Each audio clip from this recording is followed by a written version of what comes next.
bisa dilakukan menggunakan chat di sini, chat di Zoom kita.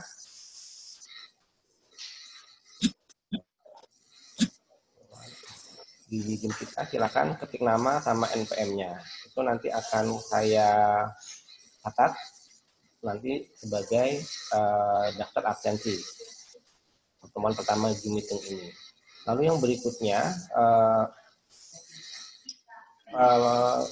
Zoom kita ini kita rekam. Jadi saya minta persetujuan dari Anda semua peserta mata kuliah Zoom meeting ini bahwa nanti kegiatan kita akan kita rekam, nanti akan didokumentasikan, kemudian akan kita masukkan ke dalam pada Universitas Muhammadiyah Metro.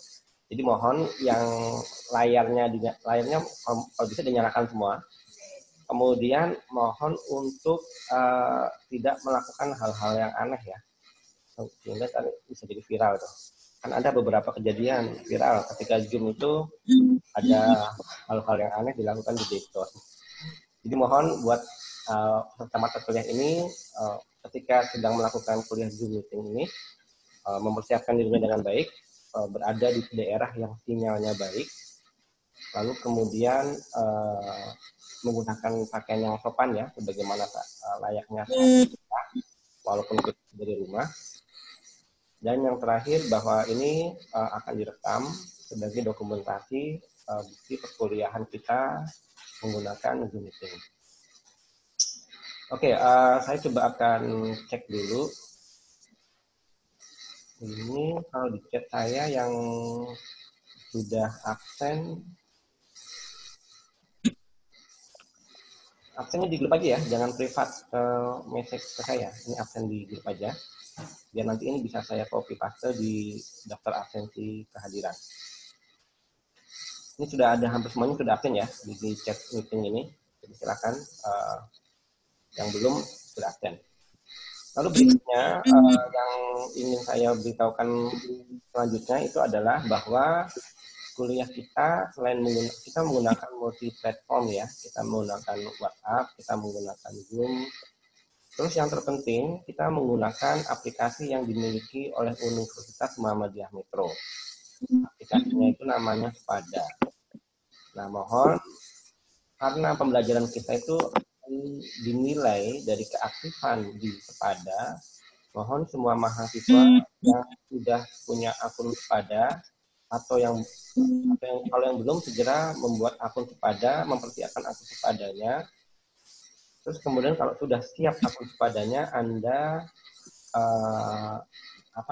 follow atau admit mata kuliah diagnostik kesulitan belajar. Nah, nanti itu Anda entry, kemudian kegiatan yang harus dilakukan. Jadi kalau di universitas, saya tidak akan dinilai ngajar oleh auditor internal perguruan tinggi kalau seandainya pada saya itu kosong. Nanti Anda juga tidak bisa dinilai aktif melakukan kuliah online seperti UM Metro kalau pada Anda itu tidak pernah chat, kosong gitu ya, tidak pernah aktif di Sepada. Jadi mohon Sepada ini penting agar Anda semua bisa login ke Sepada, terus entry tiap mata kuliah yang ada di Sepadanya. Ini saya agak nengok ke kanan karena layar komputer saya ada di sini, di depan itu. Jadi sambil saya lihat layarnya. Jadi gitu ya. Nah, untuk Sepada tampilannya berikut saya share. Untuk tampilan Sepada.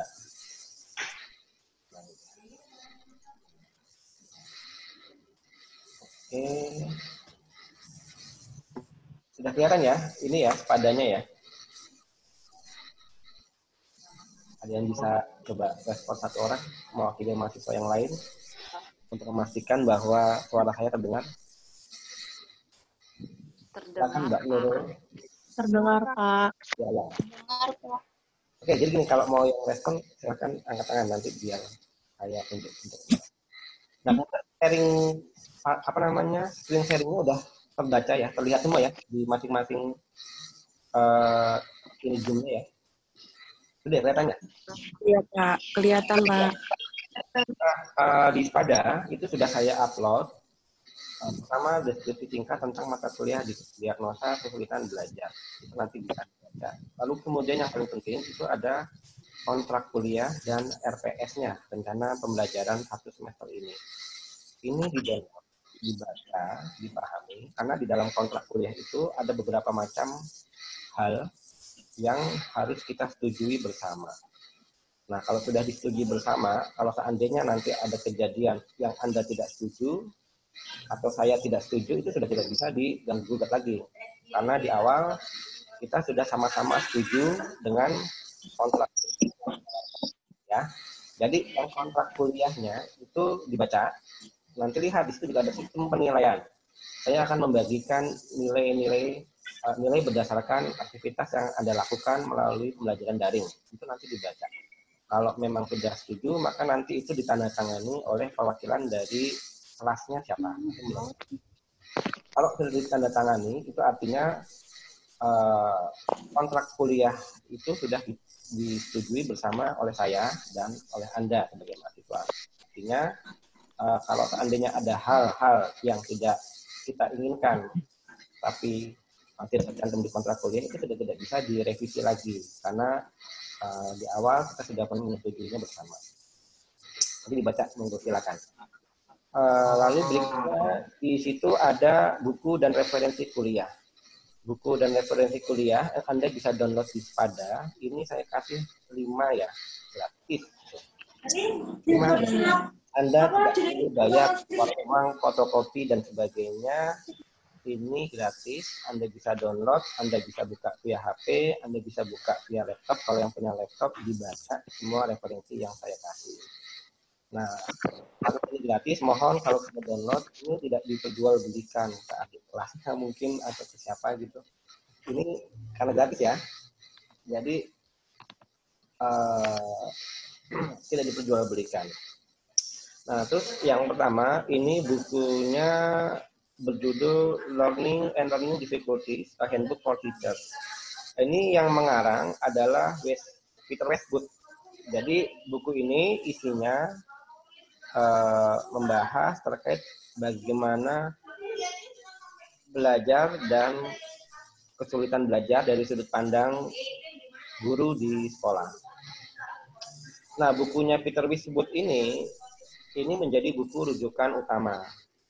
Semua mata kuliah, isi mata kuliah yang saya berikan, itu hampir semuanya ada di buku Learning and Learning Difficulties, A Handbook for Teachers. Punyanya Peter Westwood ini. Jadi buku ini menjadi rujukan utama, Anda download, Anda baca-baca. Dan nanti akan ada pembagian tugas kelompok. Itu kalau Anda baca dari buku ini, semua materi yang harus Anda presentasikan itu sebetulnya ada. Ya, jadi ada. Lalu berikutnya itu ada silabus dari Hernandez dan kawan-kawan. Ini yang terbaru 2019. Itu Learning Difficulties Diagnosis for Children Basic Education Using Expert System. Ini juga bisa Anda download, kemudian Anda baca-baca. Lalu yang ketiga ada Klaus and Wendell, itu ada Diagnosing Learning Difficulties as Sequential Strategy. Itu juga bisa Anda download. Lalu yang keempat itu adalah tulisan punya saya sendiri.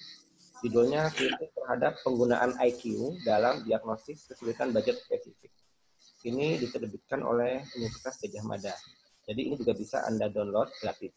Terus kemudian yang terakhir, yang kelima, Children and Youth in Behavioral and Emotional Difficulties. Pokoknya diagnosis and inclusion or exclusion process in school tendencies in Denmark. Ini juga bisa Anda baca sebagai rujukan tambahan. Tapi sebagaimana yang sudah saya sebutkan sebelumnya, rujukan pertama itu adalah bukunya Peter Westwood ya, yang Learning and Learning Difficulties, Handbook for Teachers. Ini buku rujukan utama yang Anda harus baca. Dan karena nanti ada pembagian kelompok berdasarkan materi yang ada di buku tersebut.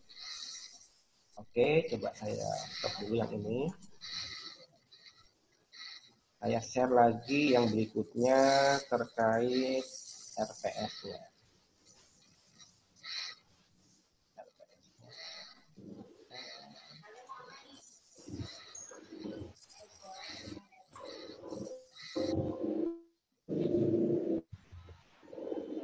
Oke, ini RPS mata kuliahnya. Kita lihat saja yang langsung RPS rencana pembelajaran semesternya. Yang untuk pertemuan pertama, kita pembukaan ya, kontrak kuliah, terus kita nanti akan belajar tentang dasar teori dari kesulitan belajar.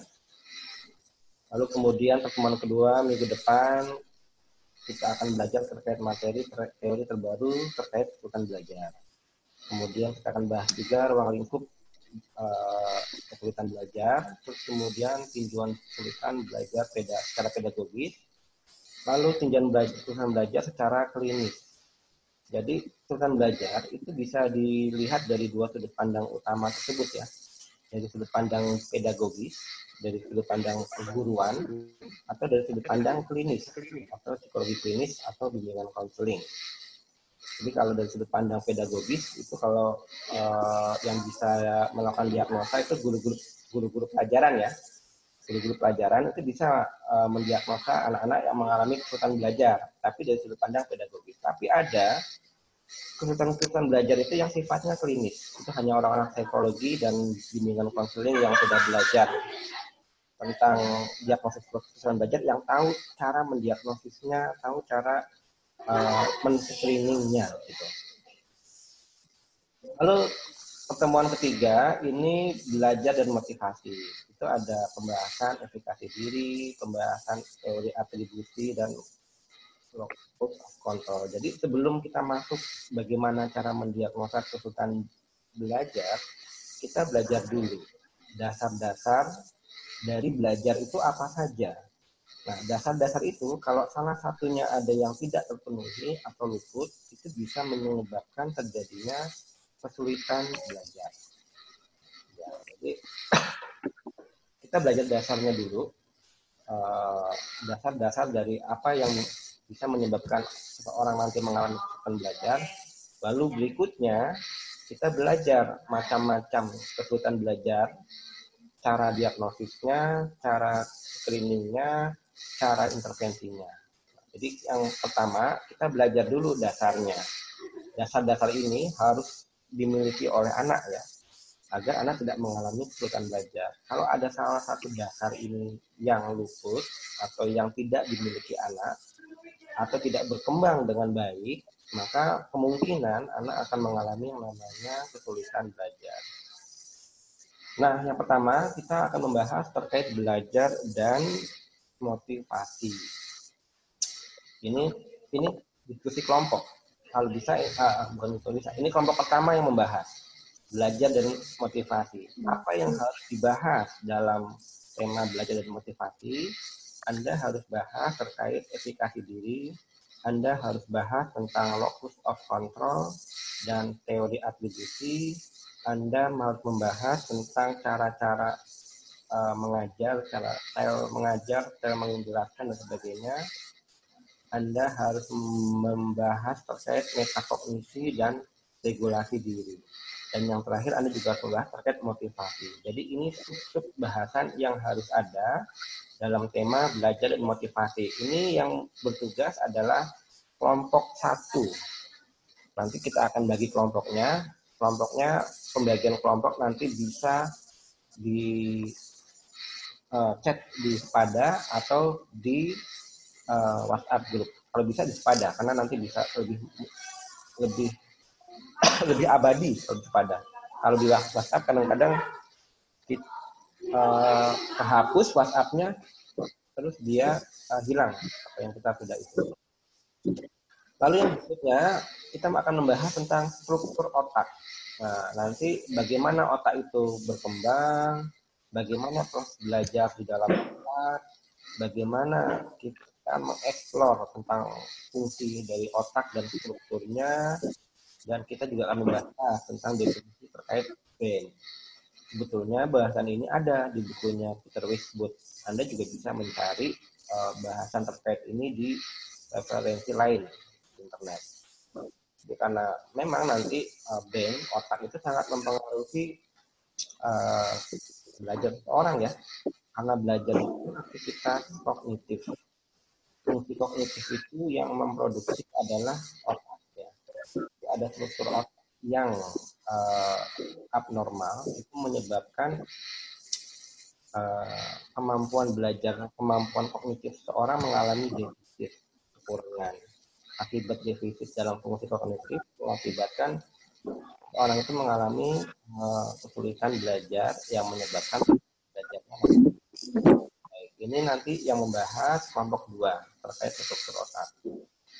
Lalu yang berikutnya kelompok 3 itu akan membahas terkait ingatan.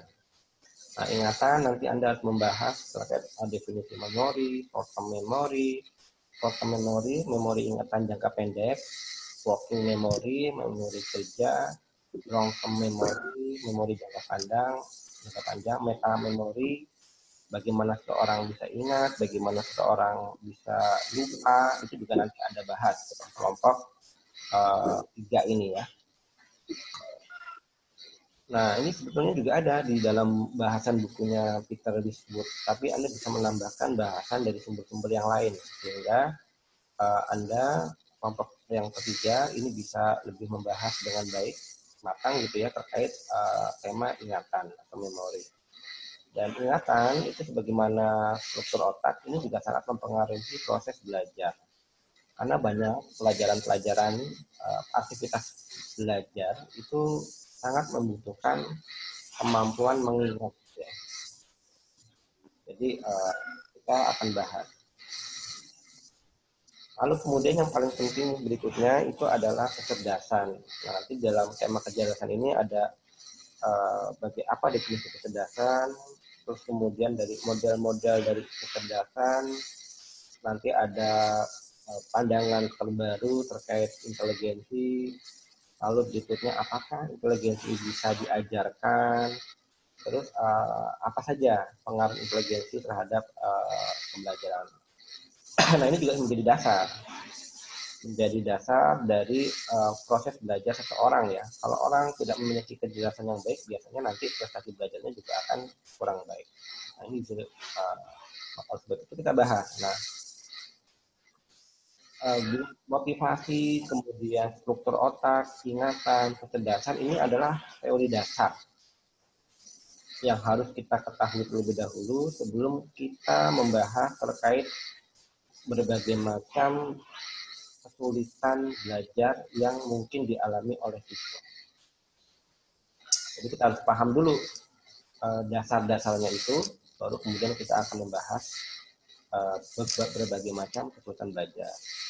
Nah, kelompok 1, 2, 3, kelompok 4 tentang kecerdasan, kelompok 5 itu membahas tentang kesulitan belajar umum, general learning disability. Jadi nanti kesulitan belajar itu terbagi menjadi dua hal besar ya, kesulitan belajar umum, kesulitan belajar spesifik. Nah, kalau kesulitan belajar umum, biasanya ini adalah kesulitan belajar secara sudut pandang pedagogis, pembelajaran. Jadi, kesulitan belajar yang umum terjadi pada peserta didik. Nah, nanti kelompok 5 membahas tentang ini ya, kesulitan belajar umum, prevalensi dan penyebabnya. Nanti membahas terkait siswa yang mengalami kesulitan belajar. Kemudian possible cause learning difficulty. Apa penyebab yang mungkin menyebabkan seorang itu mengalami kesulitan belajar? Apakah cara mengajar itu mempengaruhi kesulitan belajar? Nanti harus dibahas. Bagaimana pengaruh kurikulum? Itu juga. Bagaimana lingkungan kelas? Bagaimana sosial economic disadvantage? Orang-orang yang sosioekonomisnya kurang beruntung, kemiskinan, kemudian dari keluarga yang tidak bagus, itu nanti akan apakah akan menjadi penyebab dari kesulitan belajar. Ini kalau kesulitan belajar umum. Lalu kelompok berikutnya itu membahas kesulitan belajar umum, sama membahas kesulitan belajar umum juga, prevalensi dan penyebabnya. Namun subtemanya berbeda ya.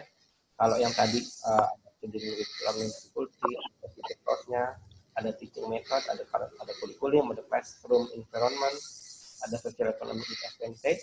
Nah, kalau yang kelompok berikutnya ini coba melihat penyebab yang lain, misalnya korelasi hubungan yang buruk antar siswa dengan siswa, hubungan yang buruk antar siswa dengan gurunya, terus kemudian kehadiran sekolah yang suka bolos gitu ya, kehadiran sekolah yang minim, kemudian status kesehatan, kondisi fisik, terus kemudian ada kehilangan kepercayaan diri, terus emosional or behavioral, ada masalah emosi atau perilaku,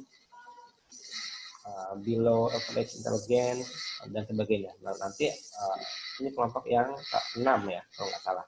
Nah, kelompok 5 membahas subtema ini, kelompok 6 membahas subtema yang lainnya.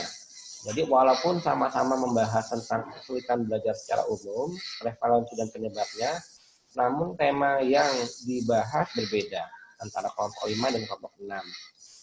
Dan ini temanya, silakan Mbak Nabila Salsa Al-Jahra. Tunggu. Passion ya Mbak Nabila?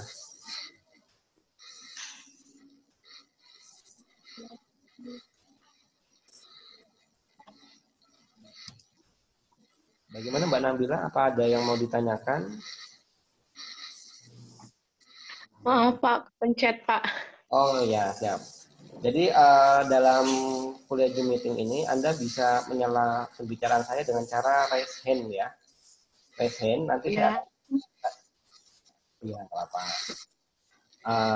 Anda raise hand, terus nanti akan saya persilakan untuk bertanya atau mengungkapkan pendapatnya. Oke, lanjut ya. Kelompok 6. Kelompok ke-7.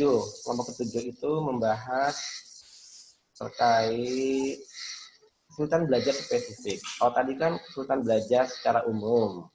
Nah, sekarang kelompok 6, 7-6 ya, membahas terkait kesulitan belajar secara spesifik. Anda jelaskan definisinya, bentuk spesifik apa, jenis-jenis dari specific learning disabilities itu apa aja, penyebabnya apa, ciri-ciri dan cara diagnosa bagaimana, kemudian yang terakhir. Jadi setelah kita belajar dasar dari learning, belajar, dan kemungkinan kalau dasar itu tidak terpenuhi akan menyebabkan kesulitan belajar, kita belajar berikutnya berbagai macam kesulitan belajar. Ada yang umum, ada yang spesifik. Terus kemudian nanti kita bahas secara mendalam. Lalu kelompok ke-8 membahas kesulitan belajar dalam membaca. Ini nanti apa definisinya, penyebabnya, ciri-ciri dan cara diagnosis dan screeningnya. Lalu perbedaan kesulitan belajar membaca dengan kesulitan belajar yang lain itu apa. Lalu berikutnya adalah bagaimana prinsip umum untuk mengintervensi kesulitan belajar membaca ini. Lalu kelompok 8 itu akan 8 apa berikutnya gitu ya, membahas kesulitan belajar dalam menulis dan mengeja. Definisinya bagaimana, jenis-jenisnya apa saja, penyebabnya, ciri dan cara diagnosis, serta screeningnya apa aja, perbedaan kesulitan belajar dan menulis dan mengeja ini dengan kesulitan belajar yang lain itu apa, nggak perlu Anda jelaskan. Dan terakhir juga sama, Anda membahas prinsip umum dalam intervensi kesulitan belajar itu bagaimana. Dan berikutnya ada autisme. Kelompok berikutnya membahas autisme, membahas definisi, jenis-jenisnya, penyebabnya, sama seperti yang kelompok sebelumnya. Lalu yang kelompok selanjutnya membahas kesulitan belajar pada matematika. Nah, ini diskalkulia. Itu nanti Anda jelaskan definisi, jenisnya, penyebabnya, ciri-ciri dan diagnosisnya. Lalu perbedaan antara ini dengan kesulitan belajar yang lain itu apa, dan prinsip umum dalam intervensi kesulitan belajar ini itu apa. Dan yang terakhir itu adalah intellectual disability, disabilitas intelektual, atau kalau kita kenal itu namanya Down syndrome ya, idiot, terus kemudian imbecile, itu adalah anak-anak yang mengalami kesulitan belajar, yang mengalami disabilitas intelektual. Nah, ini mohon segera dibagi kelompoknya. Boleh lintas kelas, karena ini kan gabung ya, kelas A dan kelas B. Jumlah totalnya nanti kita lihat berapa jumlah total peserta mata kuliah diagnosis kesulitan belajar. Nanti dibagi secara merata. Anda harus membagi menjadi 1, 2, 3, 4, 5, 6, 7, 8, 9, 11. Harus ada 12 kelompok. Silakan Mas Andi Dun. Itu namanya Andi Dun, bener nggak tuh? Bener, Mas Pak. Andi. Ya, silakan Mas. Andi Dundun. Monggo Mas, gimana?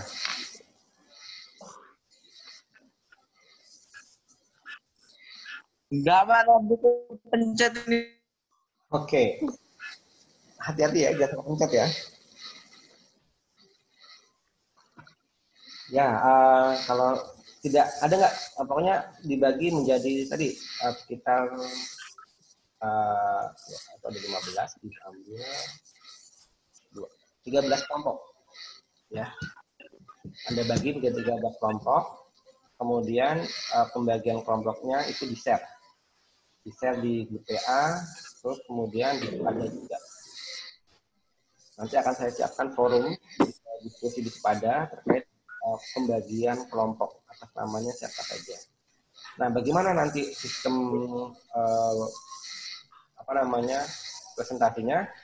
Kalau bisa tetap menggunakan Zoom meeting, itu paling enak ya. Bisa interaksi, bisa kita bisa saling memberikan masukan gitu ya. Anda semua udah dapat kuota dari pemerintah kan untuk Zoom meeting ini? Apa namanya, untuk kuota internet masing-masing?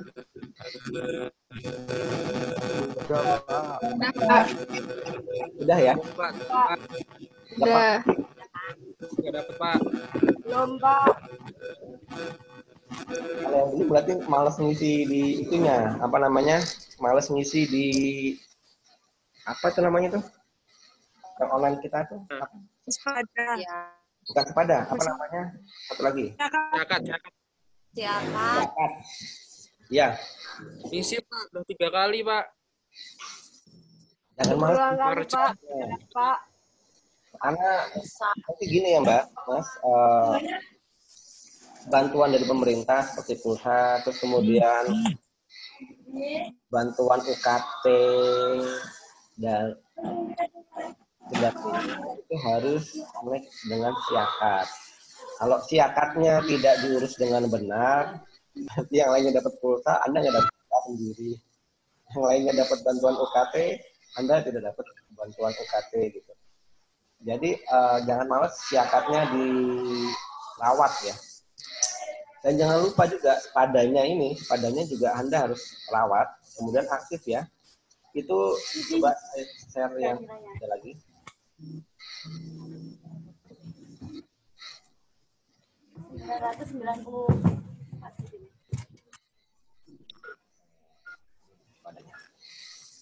Kelihatan ya.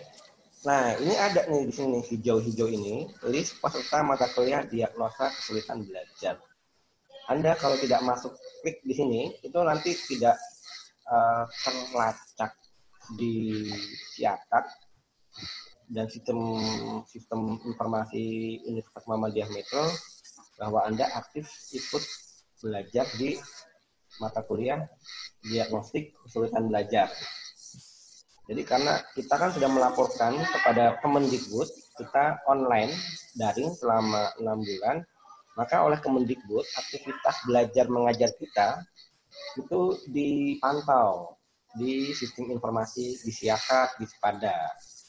Jadi kalau Anda tidak please setiap absen di sana, kemudian di Siakat tiba-tiba nilainya A, nanti saya biasanya ditanyakan, ini kenapa kok nggak jelas masuk, tapi nilainya A. Jadi sepadanya jangan sampai ada yang tertinggal ya, jangan sampai ada yang sampai sekarang sepadanya belum aktif. Kalau Anda punya kendala terkait sepada, mau nggak mau Anda harus datang ke kampus 1 hari saja untuk memperbaiki masalah yang Anda miliki dengan akun Sepada dan siakatnya.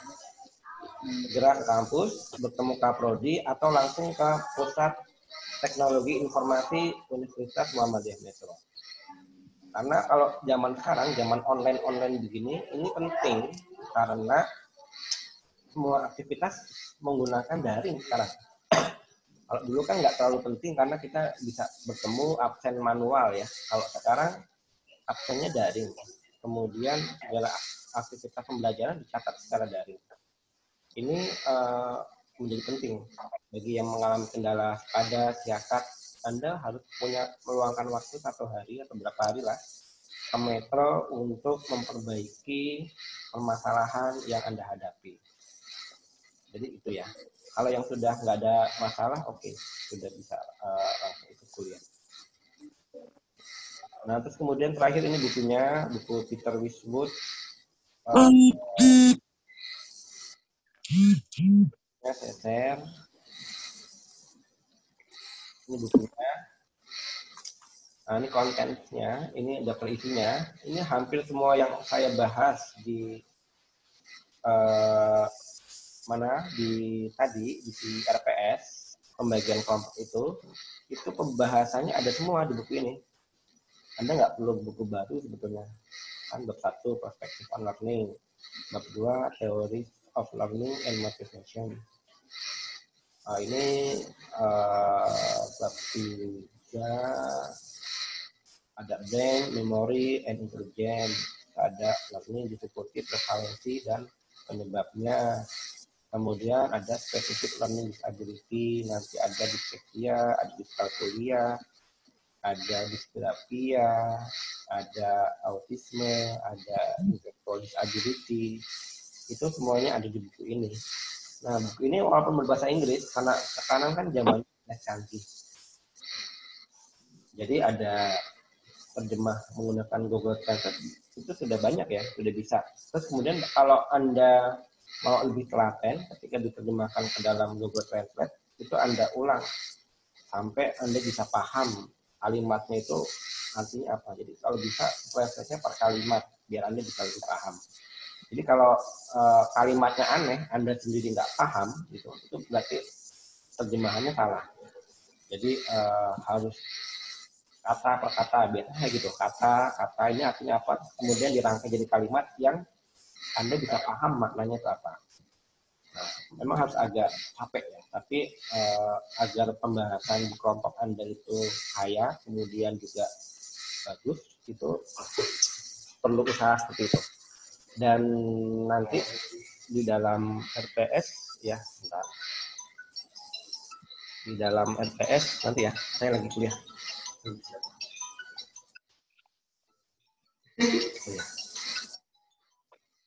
Nanti di RPS ini akan ada penilaian kan, penilaian itu nanti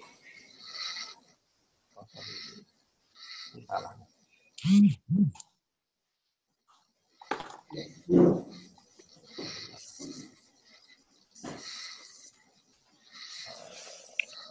Ini dia. Nah, ini dia. Nanti dalam penilaian itu akan ada, nah ini dia yang akhirnya. 15% tugas kelompok, 15% tugas individu. Kayaknya tugas individu ini akan saya hapus ya. Jadi nanti tugas kelompok jadi satu aja tugasnya, tugas kelompok itu akan nilainya 30%. Kemudian kuis akan saya jalankan kuis ya. Kuis di tiap di beberapa waktu kan ada kuis. Nah, kuis itu besar porsinya 25%.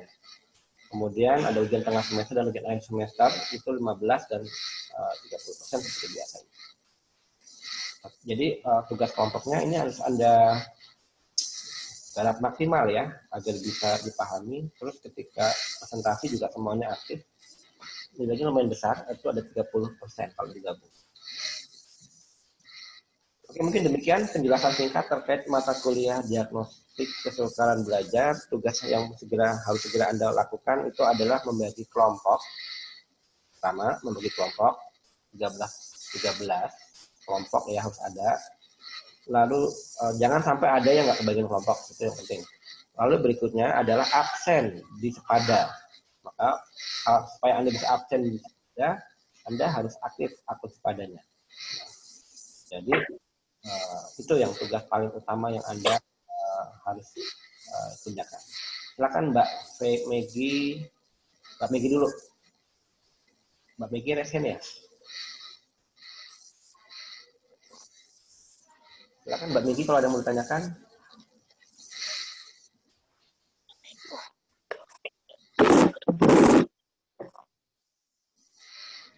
Atau kalau malu atau suaranya putus-putus bisa tanya di chat.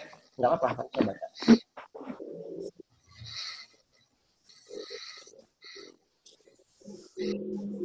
Silakan Mbak Megi.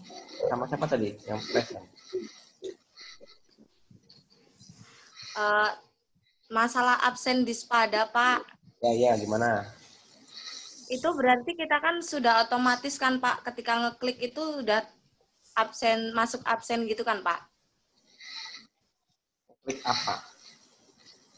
Yang klik di itunya tadi, Pak. Di apa namanya? Benar. Apa kita harus submit dulu? Enggak, kalau sudah masuk ke hijau-hijau ini, sebentar ya, saya share ya.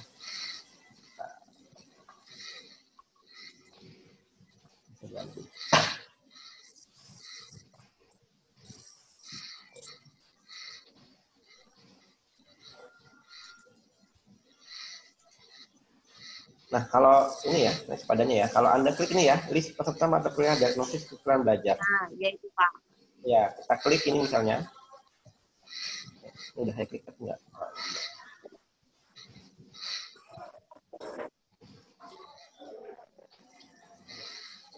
Nah, klik. Oh, saya belum accept ya.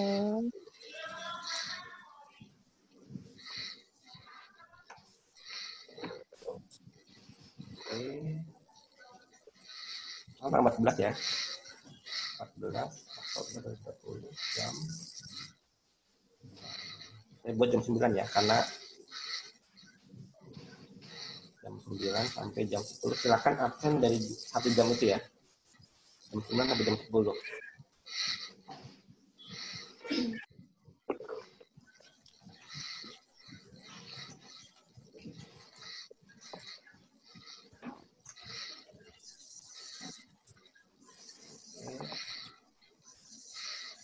Saya buat otomatis. Jadi Anda tinggal klik aja.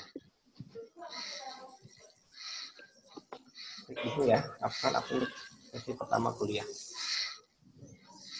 Coba, mungkin ada yang sudah connect dengan Sepada, ada yang mau coba, silakan sharing caranya. Biar yang lain bisa, ini, Mbak Megi mungkin bisa. Tanda tanya, Pak. Atau siapa yang bisa? Masih tanda tanya, Pak. Masih tanda tanya, Pak. Masih tanda tanya. Ya kan Tanda tanya itu artinya apa itu? Itu tidak bisa diklik, belum bisa diklik, Pak. Belum bisa absen. nanti jam 9 sesuai jadwalnya, Pak. Ini sudah jam 9 lewat 2. Kalau Iya. dimulainya jam 9. Iya, ya. Sabar. Ya, Pak.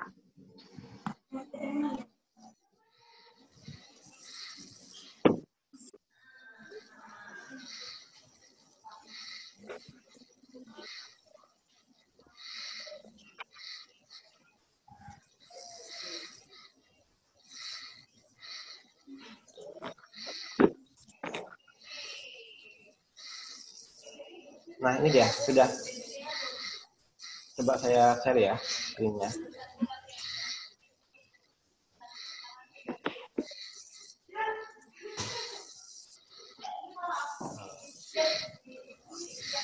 Nih, sudah masuk semuanya.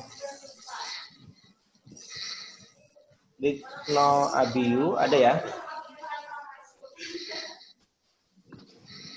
Terus ada Adelia Wulandari, Agung Bagas Setiawan, Ahmad Bambang Triansa, Aji Satria, Alun Agisti, Andi Gozali Putra, sampai Nabila Salsa Azahra. Saya masih tanda tanya, Pak. Hah? Iya, masih tanda tanya, Pak. Ya, ya. Dan di situ belum ada keterangannya, Pak. Ya, belum ada keterangan. Kenapa nggak dibuat otomatis aja, Pak? Di HP kalian tepat jam 9 enggak. Biasanya kalau memang enggak tepat sama HP kalian, jamnya juga masih tanda tanya. Kalau yang lain udah bisa, kalian belum.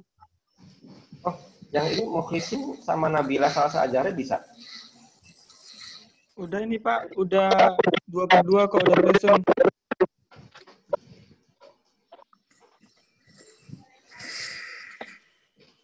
Bentar. Sekarang udah bersenang. Yang Mukhlisin mana? Mas Mukhlisin. Kita bikin datanya, Pak. Ini masih tanda tanya. Ada nggak? Tanda tanya. Iya, Pak. Sama, Pak. Ini udah ngasih Ini kejelasan. nggak di Praktis. Gimana, Pak? Mas Mukhlisin, ini kan sudah berhasil Anda. Oh ya, udah berhasil saya, Pak. Sama Mbak Nabila ya. Kok Tara nggak bisa Yang lain coba nanti akan saya cek. Masih nggak bisa, Pak. Masih tanda tanya, Pak. Banyak yang nggak bisa, Pak. Di Tanda cek. tanya, Pak, di absennya. Udah kok. Udah bisa. Siapa yang mau nge-share? Mau nge-share langkah absensinya? Udah bisa loh, Pak, sebenarnya. Udah bisa absen semua. Yang saya tanyakan itu, apa kalau di diagnosis ini ketika kita ngeklik peserta mata kuliah diagnosis kesulitan belajar itu apa udah langsung otomatis kita masuk atau kita harus submit gitu loh, Pak, yang tadi saya tanyakan. Oh gitu. Kalau itu kayaknya sudah otomatis masuk ya. Oh, berarti ketika kita ngeklik udah otomatis masuk kan, Pak, nggak harus submit. Ya. Nanti akan saya coba baca lagi panduan sepadanya. Panduan sepada untuk mahasiswa juga nanti akan saya share di grup WA ya. Nanti Anda coba baca lagi. Kalau saya cek lagi antara yang peserta di grup WhatsApp dengan yang masuk ke dalam sepada. Kalau memang ada kendala nanti bisa saya bisa kita perbaiki. Ya nanti lanjut pakai chat WhatsApp ya. Ini saya rekam, nanti akan saya upload di YouTube dan akan saya link ke Sepada sebagai bukti kuliahan kita sudah dilaksanakan secara daring. Jadi saya minta persetujuan dari Anda semua yang ada di dalam grup ini, yang tadi sudah share video dan suara dan sebagainya. Nanti aktivitas kita sudah kita rekam, kemudian kita akan upload di YouTube dan di Sepada. Gitu ya. Jadi mungkin untuk pertemuan pertama tugas sudah kita sampai sini saja.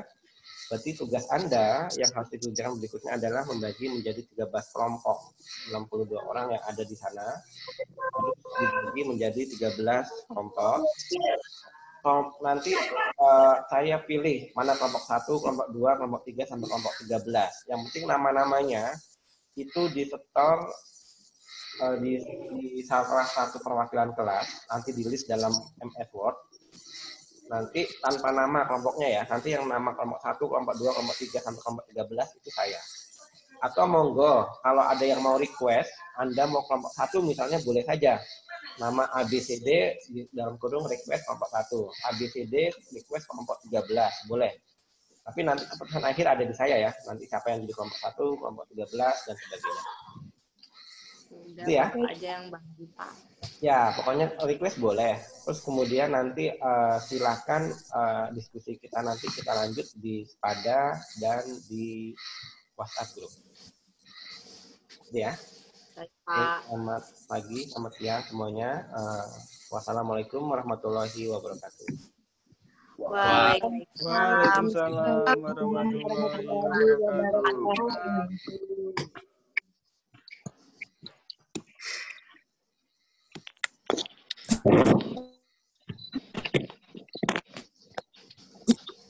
Nggak bisa. Ini boleh live nggak sih?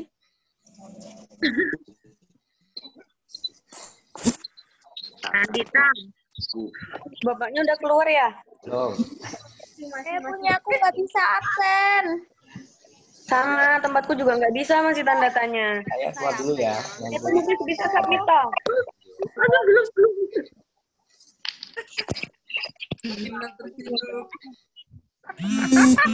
Masuk lagi, tetap nggak bisa. Sama, tempatku juga nggak bisa. Ada yang belum